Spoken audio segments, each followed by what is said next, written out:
جوہر مسلسل کی داستان میری پہچان پاکستان کا عنوان سب آگے بڑھا ہے۔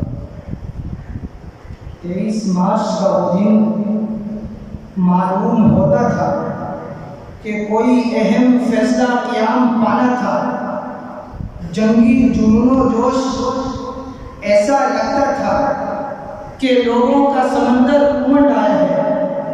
ان کی روح کا ریزہ ریزہ بس ایک ہی نعرہ لگا رہا تھا کہ میری پہچان پاکستان، لے کر رہیں گے پاکستان، بن کر رہے گا پاکستان۔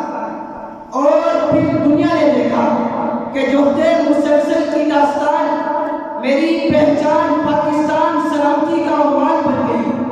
روئے زمین پر ایک نئی سلطنت پاکستان بن گئی۔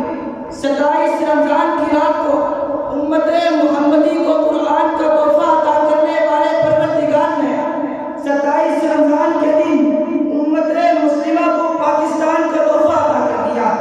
یہ وہی عطائے خداوندی ہے جس کی بقائے تابندگی کے لیے شہیدوں نے اپنی جانوں کے نذرانے دیے، اہل قلم نے اپنے لفظوں کے ترانے دیے کہ نگارے وطن تو سلامت رہے، تیرے ماتھے پہ تاج امامت رہے، تیرے جوانوں میں شان شجاعت رہے، کہ نگارے وطن تو سلامت رہے۔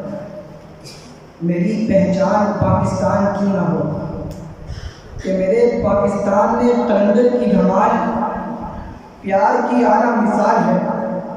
میرے دیش میں دادا کا دربار الفت کی سرکار ہے۔